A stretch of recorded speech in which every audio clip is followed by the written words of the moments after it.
Hey,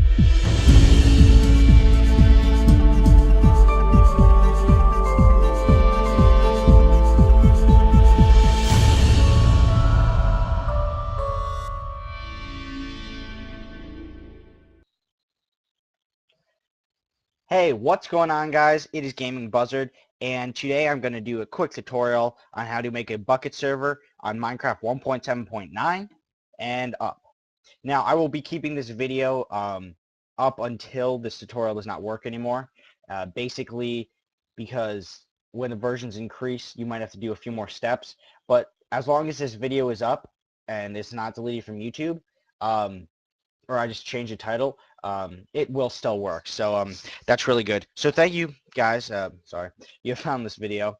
And so let's get in this. So the first thing you need to do is to have anybody allow access to your server, you are going to have to enable port forwarding on your router. Now, port forwarding is super easy. People sometimes get confused with it. When I first started out, I was getting confused with it. Just watch a few tutorial videos, find the certain router, and look up how to enable port forwarding for a Minecraft server, and that works too.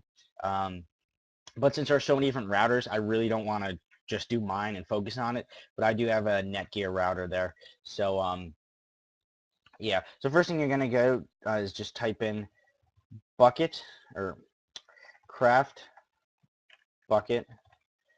And you're just going to click on this and click right here. Now, I have the latest build, which is the developmental one. I believe it's the RO3. I believe it's this top one because I did download the developmental build. So this is 1.7.9, but they have all different versions, and the recommended is 1.6.4 because that's the most tested. But 1.7.9 for me, I've had no problems. I've been running it. I've been stressing the server out and my computer out with it, and I've had no problems. But remember, developmental build will have some bugs here and there. I have never gotten any, and I have used the server a lot. So you're just going to download this, and I'll actually do it now. What the heck? So it's a jar file. You're just going to have to keep that. Oops. And you're going to minimize this. And next you're going to create a new folder. And name it, we'll call it YouTube server.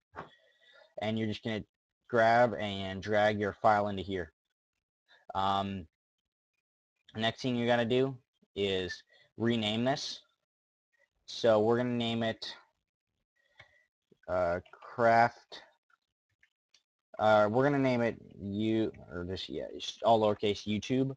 And it's going to be youtube.jar. So next thing we got to do is on your web browser, there are tutorials and everything. So you can either go back to Bukkit, which is kind of easy. And you can see all these other things, but you're going to go how to make a craft Bukkit server, and it's going to bring up a wiki, wherever it is. But there's a wiki somewhere, and it's going to have a file that you can, or not a file, what's it called? Let's see if I can find it here. Here we go. Wow. You're going to copy and paste this, Control C, and you're just going to create new, and you're going to make a text document. Now, if you've ever created a normal Minecraft vanilla server, this should be all normal to you. So you're just going to create the new text document, paste this in here. Well, you're going to name this whatever it is. So since it is a jar file, we do have to keep the .jar at the end because that's the file extension. So I just name this YouTube, and we're going to file and save as and run.bat, and you're going to put on all files, and it's going to save, and you'll see it here. So you're going to click run, and it will load up the libraries. If you have any problems with this, please leave comments, and I will definitely be sure, because a lot of people seem to have problems with this. I never had problems. Let's see. Preparing spawn area, and the first time you're on the server, it is going to have to do this, but anyway, so once it's done, it is done. You can press stop, and you'll see all these files loaded up, and this is what we want. This meant your Bukkit server is working, it's all good and fully operational. So now it's done. So it is operational if you've done port forwarding, so we're just going to type in stop. Please press stop. If you press the X, it will corrupt your data. There's so many things that could go wrong. And so we really don't need this web browser anymore unless you want plugins. So I will leave it up a little bit. So this is our server. Your run is what you're going to click to start the server every single time. If you click on the server itself, the executable jar file, you're going to have to go Control-Alt-Delete and go into Task Manager, find it, and close it out that way. And it doesn't work. It's just very corrupt and not really good. So it's just a normal server. You can edit stuff. This is all vanilla, but once you get into the worlds, you get plugins. I'll show you one of my other worlds that I'm working on right now. You can get, everything's pretty much the same. So that's really about it. But so let's get into, say you want a plugin. I'll show you where to download it, but I have a few already. So whether you're at like, one sec, whether you're at like Get Craft Bucket or whatever, oh wow, that's a cool link. But say you're on the download page and everything, all you got to do is click on the top, back to Bukkit, and then it'll bring you back to the Bukkit home, and then you'll be able to click on Get Plugins. Now you can click on Select Ones, All Admin Tools, Anti-Griefing. You can actually search for some. The ones I recommend are Essentials, which is the main one you're going to want to use, Group Manager, World Edit, World Guard, Vault, and what other ones do I have? Essentials, Group Manager, Essentials Chat, Essentials Protect, Essentials Spawn, Multiverse Core, Survival Games, Time Lock, Vault, and yeah. So I pretty much said most of them, and you can just search and find those. So I'll show you Vault and everything, and they're all right here. Vault benchmark and whatever, and yeah, this is the one. Yeah, this is the right one.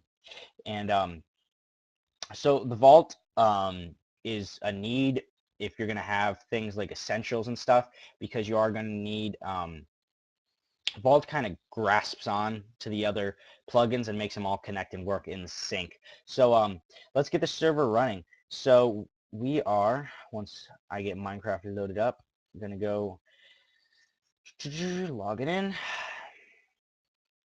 and we'll start up this server. So you can close out this. All you need is the command prompt window, and I'll kind of move this over here or down or whatever, and let it load libraries, preparing spawn and everything. Sorry about that. Done. So we'll go into multiplayer. We'll find localhost, and which is me. But your friends will need your IP to join. So all you got to do is type in Google, what's my IP? And as you can see here, this is my Bukkit server. It's just like a normal Minecraft server, but plugins do help. Now, first time when someone joins or whatever, it's going to say can't keep up or whatever. That's all fine. But I'm just going to opt myself. You are going to have to do that if you're going to be admin. So it's going to say opt to Ultra Gaming Pros. So we can do slash game mode C and game mode C. Oh, I don't plugins. I'm sorry. Game mode 1. And there we go. Game mode C is a plugin with essentials. It's just GMC, which is really easy. But this is it. Like, this is my Bukkit server, and you can import maps. A few of the plugins that I have that I'm going to tell is yeah, don't worry. Once a person joins, you're going to have to stop a server and everything. But this is all normal. But some of the plugins I have, I'm going to read off. Essentials is basically the baseline of all plugins. It has the best commands, and it just helps overall make your server. And every person as a Bukkit server is definitely going to have essentials or needs it. Essentials just is so mandatory. It's everything. It's a baseline. That should be the first thing you get. Second thing is Vault.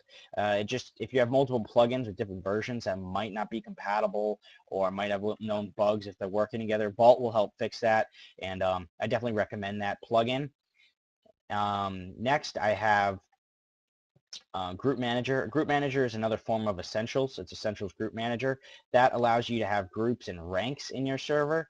So in my minigame server that I'm currently working on, and I currently am looking for builders and stuff because we're getting there, but we're slowly building.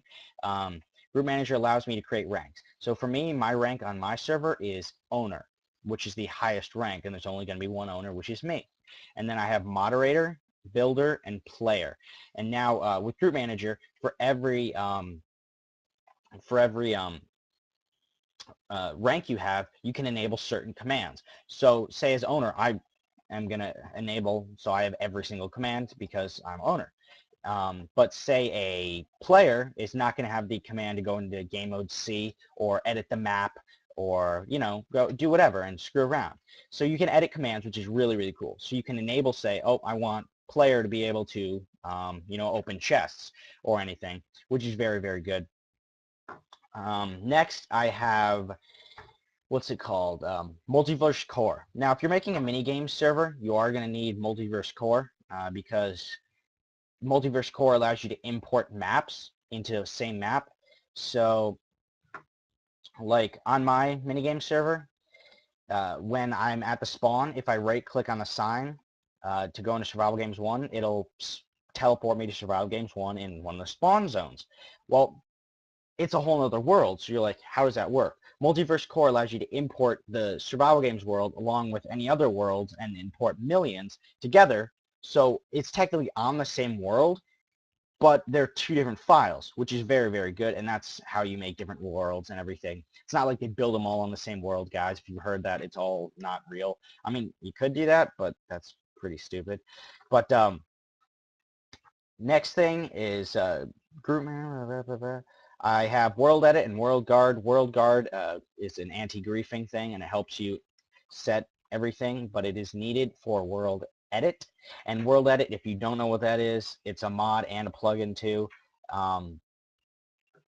But what happens is it allows you to edit the world. Say you mark with your, it has a magic wand technically, and it allows you to mark 2 zones and make it so it's not a PvP area or you can't break anything or place anything. That's what I've done in my spawn. It's not a PvP area. You can't place or break anything.